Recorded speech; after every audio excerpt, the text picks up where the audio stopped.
सारे बच्चे एक सीक्वेंस में खड़े हो, तो arithmetic progression is also a sequence, common difference कहलाता है और इसको पॉजिटिव भी हो सकता है और नेगेटिव भी हो सकता है। a+2d a+3d ना जाने पाए उसके लिए हमें a और d पर कमांड लेनी। इस तरीके से एपी के क्वेश्चंस जो हैं वो आसानी से सॉल्व।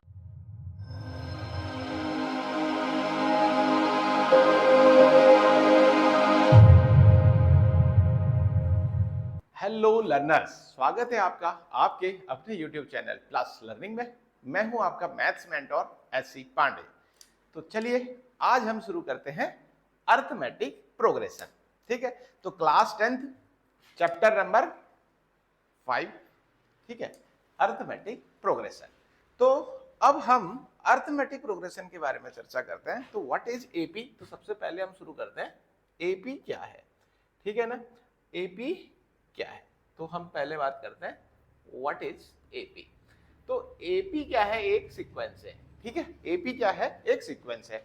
अब आप कहोगे कि सीक्वेंस क्या होती है सर? ठीक है, तो सीक्वेंस क्या है? जैसे आप लोगों को क्लास में कुछ चीज डिस्ट्रीब्यूट करना होता है, तो आपके जो टीचर्स हैं वो क्या कहते हैं, सारे बच्चे एक सीक्वेंस में खड़े हो जाएं, या रोल नंबर वाइज खड़े हो जाएं, या फिर हाइट वाइज खड़े हो जाएं, या फिर एज वाइज खड़े हो जाएं। तो सारी क्लास में तो लगभग एज सबकी सेम होती है, तो हाइट वाइज तो यानी छोटे आगे, फिर उससे बड़ा, फिर उससे बड़ा, फिर उससे बड़ा, ठीक है। तो ये क्या है? एक सीक्वेंस है, ठीक है। उसके बाद दूसरा एग्जांपल जैसे कहा रोल नंबर वाइज खड़े हो जाओ, तो roll number 1, roll number 2, roll number 3, ठीक है। तो इस तरीके से आप क्या है, एक सीक्वेंस फॉर्म कर रहे हैं। तो जैसे हमने कहा number wise, roll number wise खड़े हो जाओ, तो 1, 2, 3, 4 अप टू जो है जितने भी आपके क्लास में स्टूडेंट है अप टू तब तक। तो ये क्या है? A list of number which follow a certain logic, ठीक है। सिमिलरली हम जैसे लिखते हैं 2, फिर 4, फिर 6, फिर 8, फिर 10, ठीक है। ये भी हमारी क्या एक सीक्वेंस है।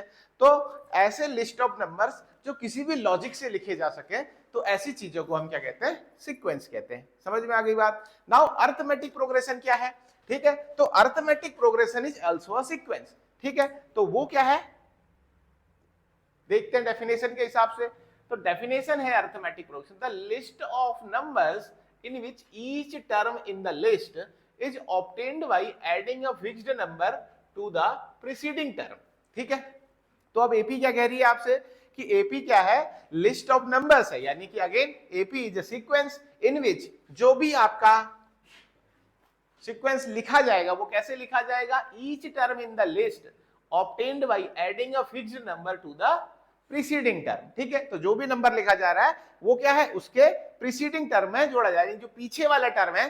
जैसे हमारे पास a1, a2, a3, an -1 और an आपके पास एक सीक्वेंस लिखी हुई है, ठीक है। तो इसमें हमें क्या करना है? जो a1 है वो तो फर्स्ट टर्म हो गया, ठीक है। अब जो a2 मिलेगा वो क्या मिलेगा? a1 में कुछ फिक्स्ड नंबर आपका जोड़ा जा रहा है, ठीक है। फिर a3 को प्राप्त करना है हमने, तो a3 में क्या हो जाएगा? a2 प्लस वही फिक्स्ड नंबर। फिर a4 आपको लेना है, तो क्या हो जाएगा? a3 plus f। समझ में आ गई बात? तो कोई एक फिक्स्ड नंबर जो है हर एक टर्म में जोड़ा जाए तो हमें क्या है? नेक्स्ट टर्म मिलता है। तो ऐसी सीक्वेंस को हम क्या कहते हैं? अरिथमेटिक प्रोग्रेशन कहते हैं। आ गई बात समझ में? तो अब ये जो फिक्स्ड नंबर है ये क्या कहलाता है? ठीक है, तो the fixed number is called the common difference and denoted by D, ठीक है। तो ये फिक्स्ड नंबर जो है कॉमन डिफरेंस कहलाता है और इसको हम डी से डिनोट करते हैं। समझ में आ गया होगा बात? तो चलिए, अगर हमारे पास a1, a2, a3, an-1 और an एक क्या है? ap हो, तो जो d निकालने का तरीका है, तो d कैसे निकाला जाता है? Common difference.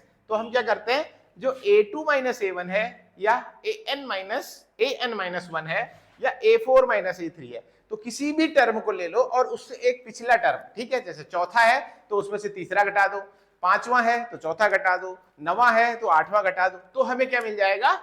Common difference of an AP. समझ में आ गई बात? ठीक है। तो अब इस एग्जांपल के थ्रू हम इसको समझते हैं। तो हमारे पास एक एग्जांपल लिखा हुआ है 3, 7, 11, 15, 19, ठीक है। तो यहां पर क्या है? अगर आप देखो तो 7 - 3 करो, 7 - 3 करो तो हमें कितना मिल जा रहा है? 4 मिल जा रहा है। अगर 11 - 7 करें तो हमें क्या मिल जा रहा है? अगेन 11 में से 7 घटा दे रहे तो हमें फिर 4 मिल रहा है। तो 19 में से हमने 15 घटाया तो हमें क्या मिल जा रहा है? 4 मिल जा रहा है। तो यहां पर देखिए इस सीक्वेंस में जो डिफरेंस है, कॉमन डिफरेंस, वो कितना है? 4 है, यानी कि डी जो है हमारा 4 है। तो अब ऐसा जरूरी नहीं है कि हमारा जो डी है वो ऑलवेज क्या है, पॉजिटिव नंबर हो। ऐसा हो सकता है कि जो डी है वो क्या हो, नेगेटिव नंबर हो। जैसे एग्जांपल नंबर 2 में देखो तो 0 - 5 अगर हम कर रहे हैं तो हमको डी क्या मिल रहा है, -5 मिल रहा है। ऐसे ही -5 - 0 कर रहे हैं तो अगेन ये -5 हो जा रहा है। फिर -10 माइनस ऑफ -5 हम कर रहे हैं तो हमें अगेन -5 मिल जा रहा है। तो यहां पर जो हमारा डी है वो क्या है, एक नेगेटिव नंबर है। तो जो कॉमन डिफरेंस है वो पॉजिटिव भी हो सकता है और नेगेटिव भी हो सकता है। समझ में आ गई बात? तो D can take any value, positive और नेगेटिव। आ गई बात समझ में? ठीक है, चलिए तो अब आगे की चर्चा करते हैं। अगर हमारे पास ए जो है वो फर्स्ट टर्म होता हो, ठीक है, तो किसी भी सीक्वेंस में एपी में पहला टर्म हमारे पास ए है, कॉमन डिफरेंस ऑफ डी है, तो देन जो अरिथमेटिक प्रोग्रेशन है can be written as A plus D, A plus 2d, A plus 3d and A plus n - 1 into D. समझ में आ गई बात? अब इसमें आपको क्या है, ज्यादा समझाने की रिक्वायरमेंट है नहीं, क्योंकि मैंने क्या कहा था, एपी क्या है, कोई भी ऐसी सीक्वेंस जो क्या कर रही है, किसी एक फिक्स्ड नंबर को जोड़ने पर हमें नया टर्म दे रही है। ठीक है, तो यहां पर क्या है, पहला हमने एक टर्म लिया ए, उसमें एक फिक्स्ड नंबर डी जोड़ा तो हमें सेकंड टर्म मिल गया।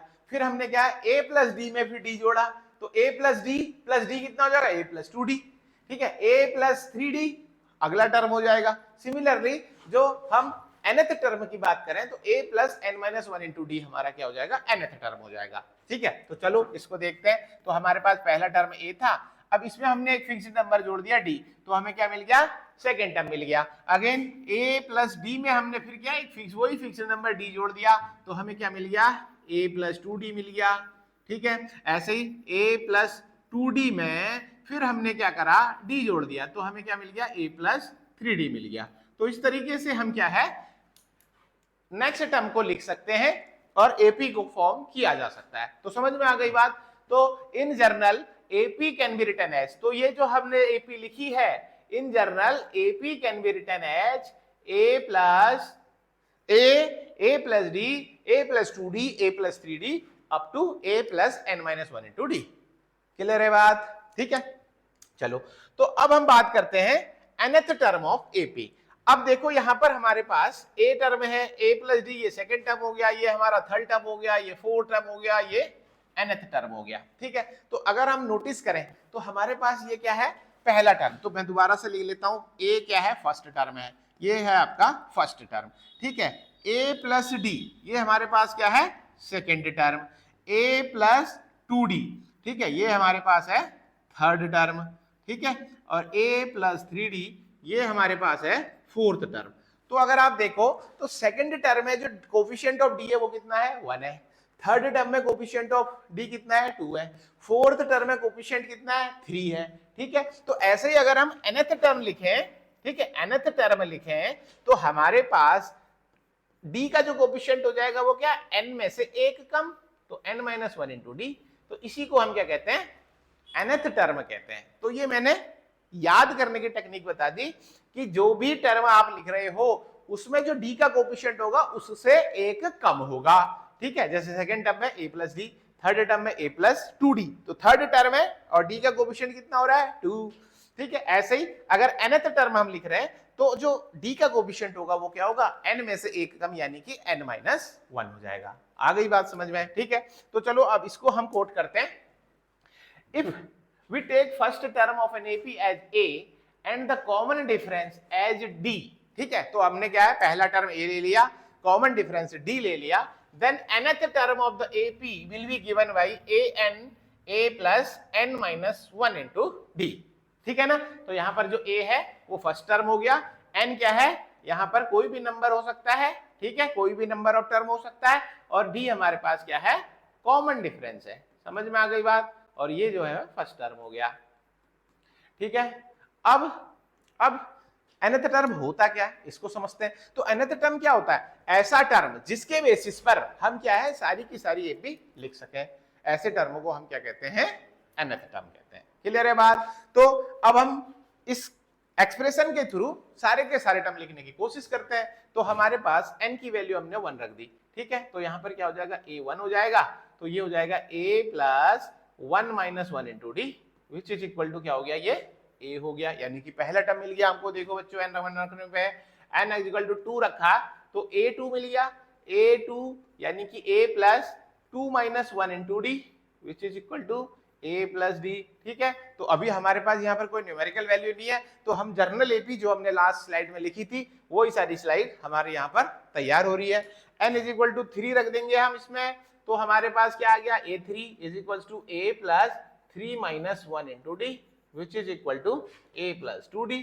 सिमिलरली हम ये क्या है, n की value n is equal to 4 5 6 7 रखते जाएंगे और हमें एपी की जो है टर्म्स मिलते चले जाएंगे। समझ में आ गई बात? ठीक है, तो ये हमारा nth टर्म है और ये बहुत इंपॉर्टेंट फॉर्मूला है, ये सारी की सारी एपी में काम आने वाला है। ठीक है ना, तो nth टर्म का फॉर्मूला आपको याद रखना है, an is equals to a plus n minus 1 into d। Get the point? Now अब हम इससे रिलेटेड कुछ क्वेश्चंस करते हैं, फिर समझते हैं। To check that a given term are in AP और नॉट 2 5 8 11। ठीक है, तो आपको क्वेश्चन दिया गया है कि चेक करो कि ये जो टर्म लिखे गए हैं ये एपी में है या नहीं है। तो आसान सी चीज है, एपी हमें पता है कि एपी में क्या होता है, सारे टर्म में अगर डिफरेंस निकाला जाए यानी कि अगले टर्म का पिछले टर्म का सब्ट्रैक्शन किया जाए तो हमें क्या मिल जाएगा, कॉमन डिफरेंस मिल जाएगा। तो यानी कि हम क्या करते हैं, second minus first, third minus second, fourth minus third करें तो हमें क्या है, सारे के सारे कॉमन डिफरेंस से मिलने चाहिए। तो ऐसे ही हम 5 माइनस 2 करते हैं तो ये हमें मिल गया 3। ऐसे ही 8 माइनस 5 करें तो भी हमें 3 मिल गया। 11 माइनस 8 करें तो भी हमें क्या 3 मिल गया। तो यानी कि जो कॉमन डिफरेंस है वो कितना है, 3 है। तो यानी कि ये क्या है, एक एपी है, क्योंकि हर एक टर्म में 3 ऐड करने पर हमको क्या है, नेक्स्ट टर्म मिल रहा है। समझ में आ गई बात?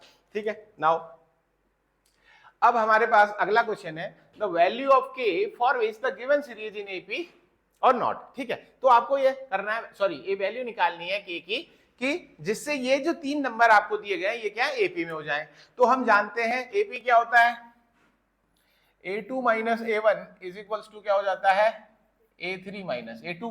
ठीक है, ये होता है एपी में है। तो अब a2 की वैल्यू क्या है, k माइनस 1, a1 की वैल्यू क्या है 4 इज इक्वल्स टू a3 की वैल्यू है 12, a2 की वैल्यू है k माइनस 1।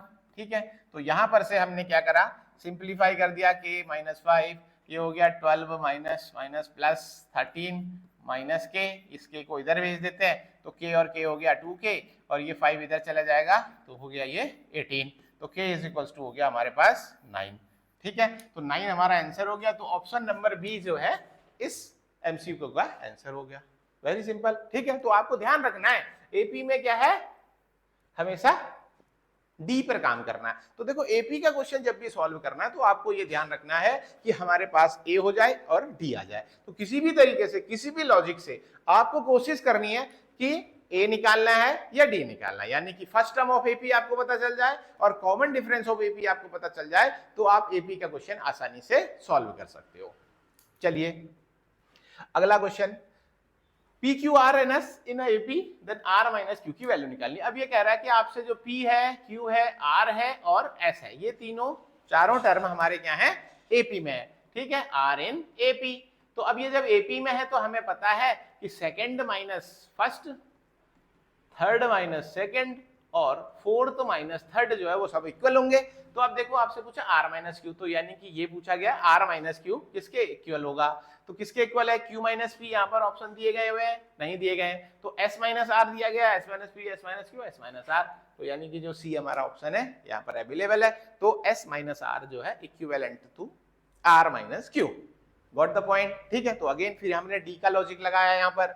तो देखेंगे तो ए और डी हमेशा एपी जो चलने वाली है वो किससे चलने वाली है, ए और डी से चलने वाली है। तो the nth term of an AP is given by an is equal to 3 plus 4n, the common difference आपको फाइंड आउट करना है। ठीक है, तो nth टर्म आपको दे रखा है। देखो अभी हमने फॉर्मूला पढ़ा था an is equal to, हमारे पास क्या होता है a plus n minus 1 into d। ठीक है, तो ये हमने अभी फॉर्मूला पढ़ा था और हमने ये भी चर्चा करी थी कि nth टर्म क्या है, ऐसा एक्सप्रेशन जिसके थ्रू हम सारी की सारी एपी लिख सकते हैं। तो यहाँ पर देखो an आपका क्या है, 3 plus 4n दिया हुआ है, तो an आपको दिया हुआ है 3 plus 4n। समझ में आ गई बात? तो यानी कि a1 रखने पर हमको क्या मिल जाएगा, 3, 4 1 4, 7 हो गया। a2 आपको क्या मिल जाएगा, 3 plus 4 2 8 which is equal to 11 हो गया। ए 3 रखने पर 3 प्लस 4 3 जा 12, क्या हो गया हमको 15 मिल गया। तो हमारी एपी क्या हो गई 7 11 15। तो अब यहाँ से डी आप निकाल सकते हो। तो डी इज इक्वल टू क्या हो जाएगा 11 माइनस 7 या फिर 15 minus 11 which is equal to आपके पास 4 आ गया। तो हमारे पास जो ऑप्शन नंबर सी है वो ऑप्शन करेक्ट है। आ गई बात समझ में। तो अगेन फिर यहाँ पर आपको क्या करना, nth टर्म का फॉर्मूला यूज करना पड़ा। समझ में आ गई बात। तो इस तरीके से एपी के क्वेश्चन जो है वो आसानी से सॉल्व होते हैं।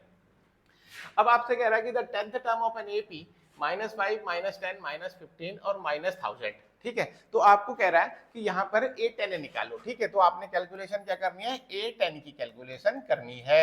हमें पता है AN is equals to A plus N minus 1 into D, ये हम जानते हैं, ठीक है। तो मैं आपको एक राज की बात बताऊं, जब तक फॉर्मूले याद नहीं होते हैं तब तक आपको क्या करना है, फॉर्मूले क्वेश्चन में लिखते रहना है। तो लिखते रहने से क्या होगा कि आपके पास ये जो फॉर्मूला है रिपीटेडली आता रहेगा, आने से जिससे आपको क्या है फॉर्मूला बिल्कुल याद हो जाएगा। तो बहुत आसानी से फिर फॉर्मूला आपको याद हो जाएगा, आपको अलग से बैठ के याद करने की रिक्वायरमेंट है नहीं। तो हमें क्या निकालना है, A10 निकालना है। तो यहाँ पर हमें A10 निकालना है। तो A10 इज इक्वल्स टू यहाँ पर हो जाएगा A प्लस 10 माइनस 1 यानी कि 9D। तो A10 हमारा A प्लस 9D निकालने रखने पर हमको क्या है A10 मिल जाएगा। अब हम इस सीरीज में से A निकाल लेते हैं। तो देखो A हमारा क्या है -5, जो पहला टर्म होता है वही A होता है, तो -5 प्लस, अब ये D कैलकुलेट करने के लिए हमारे पास क्या होता है तरीका, D क्या होता है A2 माइनस A1, ठीक है। तो D is equal to -10 minus of -5 which is equal to आपको मिल गया -5, ठीक है। तो 9 इंटू -5, तो ये हो गया आपका -5 प्लस सॉरी -45 हो गया ये, ठीक है। तो 45 minus 5 which is equal to क्या हो गया -50। तो -50 सी ऑप्शन जो है इसका आंसर हो गया। तो आसान से क्वेश्चन होते हैं एपी में, ठीक है ना। तो बस सिंपल सा लॉजिक ये रखना है कि आपको जो भी क्वेश्चन है उसको सॉल्व करने के लिए आपको या तो ए निकालना है या डी निकालना है या nth टर्म निकालना है, या फिर आगे हम सम का फॉर्मूला पढ़ेंगे तो वो सम का काम करना होगा। समझ में आ गई बात। तो सिंपल सी कहानी है कि एपी को पकड़े रहने के लिए, अपनी जकड़ से दूर ना जाने पाए, उसके लिए हमें ए और डी पर कमांड लेनी पड़ेगी। समझ में आ गई बात। अब हमारे पास है the number of term of AP 100 105 110 115 up to 500। तो आपको क्या करना है, इस एपी में टर्म निकालने हैं कि इस एपी में कितने नंबर ऑफ टर्म अवेलेबल होंगे। तो अगेन फिर an का फॉर्मूला लगेगा। an इज इक्वल टू क्या होता है a plus n minus 1 into D, ठीक है। तो an आपको दे रखा है क्या 500, क्योंकि जो लास्ट टर्म है वही हमारे लिए an है। अब समझ में आ गई बात। तो यहां से हमको क्या है an की वैल्यू 500 दी गई है। अब a जो है वो हमारे पास क्या है 100 है, और जो d है वो कितना हो जाएगा 105 minus 100 which is equal to क्या हो गया 5 हो गया, ठीक है। तो अब यहां से हम इस फॉर्मूले में क्या है वैल्यूज पुट कर देते हैं। तो an की वैल्यू हमें दी है 500 इज इक्वल्स टू a की वैल्यू हमें दी हुई है 100 प्लस n माइनस 1 और d की वैल्यू हमें गई 5। तो यहाँ से 5 में से 100 क्या हो गया 400, ये हो गया n माइनस 1 इंटू 5। तो n minus 1 is equal to क्या हो गया 400 upon 5 which is equals to 5 8 जा 40। तो n इज इक्वल्स टू आपका क्या हो गया 81, ठीक है ना। तो इस तरीके से आसानी से हम nth टर्म दिया होने पर भी n की वैल्यू निकाल सकते हैं। तो n हमारा क्या हो गया 81। तो ऑप्शन नंबर ए जो है इसके लिए करेक्ट ऑप्शन हो गया। आ गई बात समझ में, ठीक है। तो बहुत आसानी से हम जो है एपी के क्वेश्चंस कर सकते हैं। नाउ अब आपके पास थोड़ा सा क्रिटिकल क्वेश्चन है। ये आपके क्या है 3 3 4 4 3 नंबर 5 नंबर के क्वेश्चंस बनते हैं इस तरीके से। तो देखो 7 time of the 7th term of an AP is equal to the 11 time it's 11th term, then 18th term आपने क्या है कैलकुलेट करना है। समझ में आ गई बात। तो 7 टाइम द 7th टर्म, तो आपसे क्या कह रहा है 7 time of the 7th term. तो 7th टर्म को हम A7 कह रहे हैं is equal to the 11 time of 11th term. 11 time of A11 होता है, ठीक है। ये आपको दिया 7 time of 7th term is equal to क्या होता है 11 time of 11th term. Then आपको क्या करना है A18 कैलकुलेट करना है। समझ में आई बात। तो हमको पता है कि लेट अब क्या करते हैं हम, लेट फर्स्ट टर्म आपने ए मान लेते हैं, फर्स्ट टर्म आपने क्या मान लिया ए, एंड कॉमन डिफरेंस आपने क्या मान लिया डी मान लिया। तो देन A7 क्या हो जाएगा a प्लस 6d, फिर A11 आपके पास क्या हो जाएगा a प्लस 10d। ठीक है, तो ये आपका A7 और A11 हो गया। नाउ अब इस इक्वेशन जो हमारा अकॉर्डिंग टू द क्वेश्चन वाला इक्वेशन था, इस इक्वेशन में हम क्या A7 और A11 की वैल्यू रख देते हैं। तो यहां पर से 7 into a plus 6d is equals to 11 into a plus 10d हो गया। ठीक है, तो यहां पर से 7a plus 42d is equals to 11a plus 110d। ठीक है, अब d वाले टर्म एक साथ और a वाले टर्म एक साथ, तो 7 माइनस 11 कितना हो जाएगा 4, a तो माइनस का 4 है क्योंकि 11 इधर जाके माइनस बनेगा, और 11 110d माइनस 42d आपने कर दिया। ठीक है, तो ये हमारे पास 68d आ गया। ठीक है, तो minus of 4 is equal to 68d, तो a इज इक्वल टू हमारे पास आ गया 4 से ये 17 टाइम कट गया तो माइनस ऑफ 17d। अब आपसे कह रहा है कि A18 निकालो, तो A18 क्या हो जाएगा, A18 इज इक्वल टू हो जाएगा a प्लस 17d। अब a की वैल्यू आपने माइनस 17d निकाली है, माइनस 17d प्लस 17d। ठीक है, तो 17d माइनस 17d कितना हो जाएगा, ये आपका हो जाएगा 0। तो A18 आपका कितना हो गया 0 हो गया। आ गई बात समझ में? तो इस तरीके से हम जो है क्वेश्चंस को सॉल्व करते हैं। ठीक है ना। चलो, तो यहां पर से हमने देखा कि आज हमने इस लेक्चर में क्या क्या सीखा। पहले तो हमने एपी के बारे में समझा कि एपी क्या है, किस तरीके से वर्क करती है। फिर हमने कॉमन डिफरेंस के बारे में सीखा, जनरल टर्म यानी कि nth टर्म ऑफ एपी सीखा, फिर उससे रिलेटेड कुछ क्वेश्चंस बनाए। तो आशा करता हूं कि आपको ये समझ में आई होंगी चीजें। ठीक है ना। अगर कोई इशू होता है, कोई डाउट्स है, तो हमें आप कमेंट्स बॉक्स में रीच कर सकते हैं। ठीक है, देन ओके, आज के लिए हम यहीं पर सेशन क्लोज करते हैं। Thank you very much.